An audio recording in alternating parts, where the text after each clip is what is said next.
I think po, it will be a lesson for us. This game would be a lesson for us na marami pa po talaga kami i-work on as a team. Okay, to Kizzy, you had 16 success today. So, ano yung kailangang improve para at least makabawi kayo from the 2 losses after opening day win against Ateneo? Yung teamwork ko talaga, yung kailangan ng teamwork. So, kailangan ko paganain lahat kasi Cassie did good, but we all need yung lahat ng hitters namin paganahin para po mas unpredictable pa po yung team namin. Okay, the floor is open for questions. Kasi nung fourth, nung dulo, ikaw yung nag-force nung 5th set. Parang ano lang ba tumatakbo sa isip mo na? Sinasabi po ni Kizzy sa akin na parang ibigay na po lahat. Kasi pati din po yung coaches, yung tiwala po nila sa akin na parang kaya po namin mag-5th set. So, ayun lang po yung mindset ko na parang ibigay na po talaga lahat kasi parang feeling namin kaya pang mag-5th set. Dito sa 2 straight losses, paano kayo babawi? Ano yung tingin nyo kailangan nyo i-work pa? Both sa inyong dalawa. Ayun nga po, parang sabi ni Kizzy, madami pa po kaming aayusan sa training. Lalo na po yung yung sabi niya, teamwork. Kailangan. Kasi malalaki po yung kalaban namin. So, parang kailangan po namin pabilisin, tapos kailangan po namin paganahin po lahat. Para po, ayun nga, yung sabi niya, maging unpredictable naman po kami.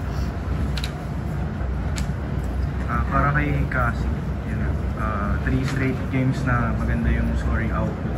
Personally, anong meaning nun sa'yo na rookie ka pa lang pero gano'n na yung na gumagawa ka na ng pangalan para sa sarili mo sa UAAP? Sa totoo lang po, parang hindi ko po yun magagawa without her. Kasi kung wala po yung tiwala ni Kizzy sa akin na kaya ko pong pumuntos na gano'n, hindi pa ako makakakung anong gano'n. So, I'm just thankful na parang yung tiwala sa akin ni Kizzy na bigyan niya ako ng sets na gano'n kadami is nandun. Kasi I cannot do that naman po without her. And also without my other teammates po. Kizzy, i-share mo na lang siguro yung connection niyo ni Kizzy na parang matagal na kasi kayo magkasama. And kamusta naman yung pag-build mo rin ng ganong klaseng connection sa other hitters mo na rin dito?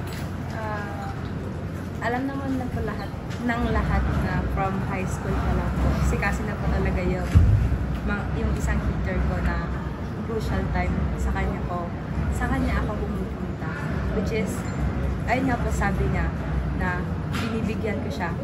Credit din po sa kanya kasi hindi niya yung pinuputol. Hindi niya pinuputol yung trust na yun na binibigay ko sa kanya. And yeah, she's doing really, really good din. Yung binibigay ko po sa kanya na trust. For both of you, yung results man didn't go your way sa huling 2 game, how would you describe yung confidence ng team ngayon moving forward after yung opening week na? Sorry. Yung confidence niya sa team, how would you describe after nung first week ng tournament? First week. So, ngayon po may 2 losses kami. So, we're planning to go back to basic para po, kasi dun po talaga kasi nagsisimula lahat yung passing and serving. And sa confidence naman po, eager po kami manalo kasi alam pa naman natin through 2 straight losses, and also gusto po namin talaga ipakita kung ano po yung kaya namin gawin, which is may ibubuga pa po talaga kami. Sadyang need pa po namin na i-push yung isa't isa sa loob namin. Para ano po yun sabi, nakaka-boost po ng confidence kasi parang knowing na UE is a new system po, tapos nawala pa po yung key player namin which is si Jelay, tapos dumidikit na po kami sa ibang malalakas na team compare po sa UE before, di ba? So parang ayun po, nakaka-build up po ng confidence, lalo na po sa mga ate namin before. Tapos ngayon is parang unti-unti na po nakikita yung progress ng UP. So ayun po. Kasi ikaw personally, marami kang naging mga magandang performances sa past 3 games. Siguro sa'yo parang nagkaka-pressure na ba na parang every game ganyan na lang or hindi mo naman wala yun sa isip mo? Actually po, hindi naman po nawawala yung pressure eh. Every game may pressure po, may kaba.